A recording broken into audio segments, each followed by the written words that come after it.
Hello बंधुरा आज के आमी एक नतून जिनिस बानाबो पोलाओ बानाबो। आमी गाजर और कैप्सिकाम केटे रेखेছি और एखाने आमी एक काटा चाल भिजिए रेखेছি। एखाने निয়েছি आमी কিছুটা काजू কিছুটা किशमिश और इलायची दारचिनी लवंग।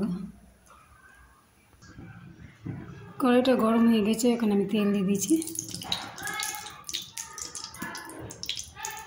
এবার আমি ক্যাপসিকাম কাটাগুলো গাজর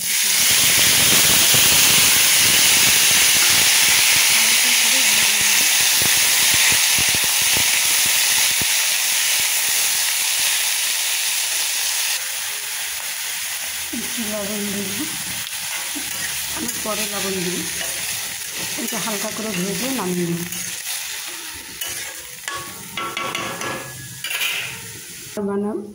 বানাবো আমি ডিম আলুর কষা। আমি ডিম আলু সিদ্ধ বসিয়ে দিয়েছি। এবার মশলাটা করে নিই। এটা হয়ে এসছে, আরেকটু হবে, আরেকটু হালকা হলে এটাকে আমি নামিয়ে নিয়েছি।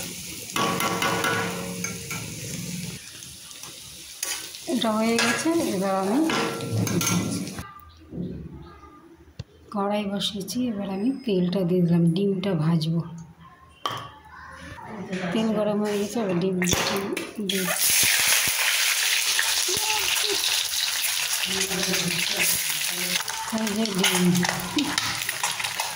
একটা দিতে গিয়ে ডিমটা ফেটে যাবে।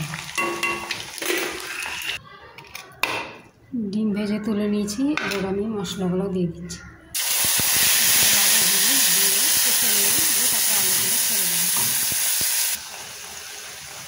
লবণ, অল্প করে হলুদ,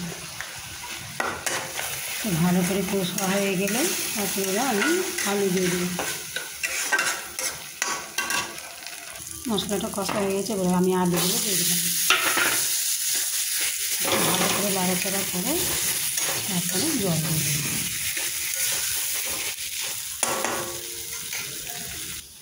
কষা হয়ে গেছে, এবার আমি হালকা করে জল দিয়ে দিলাম।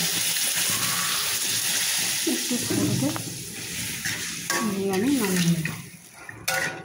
ডিম দিয়ে গরম মশলা দিয়ে ডিমটা আমি দিয়ে দিলাম।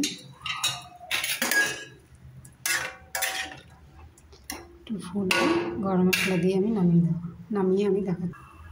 ডিমের কষা রেডি। এবার বানাবো পোলাও। এই যে কুকারে এখন আমি তেল দিয়ে দিছি, তেল গরম হচ্ছে। এগুলো ফোড়ন দিয়ে দিলাম।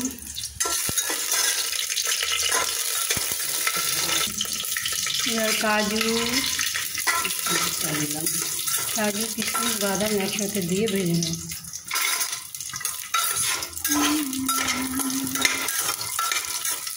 আর সবজি ভাজাটা দিয়ে দিলাম।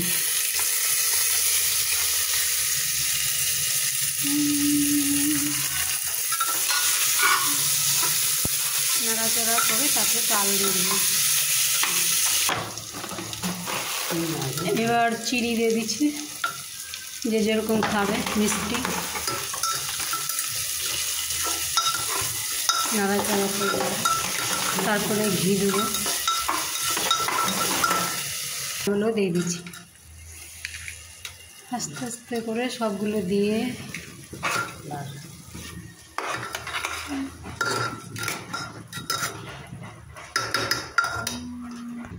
এবার একটু ঘি দিয়ে দিলাম। ঘি দেওয়ার পর নাড়াচাড়া করে জল দিয়ে একটা নাড়ে দুটো সিটি দিয়ে দিই। কি সুন্দর কালার চলে আসছে, হেভি লাগছে দেখতে। এবার আমি জল দিয়ে সিটি দিয়ে নামাবার টাইমে একদম দেখাচ্ছি। হালকা জল দিয়ে দিয়েছি। এবার প্রেসারের ঢাকনা দিয়ে দিলাম, দুটো सीटी दे नामिए दो। अब देखो मेरा जो पुलाव रेडी हो गया। देखिए कितना अच्छा बना है। तो फ्रेंड, मेरा रेसिपी कैसे लगा? अगर आपको अच्छा लगा है तो लाइक कमेंट शेयर कीजिए।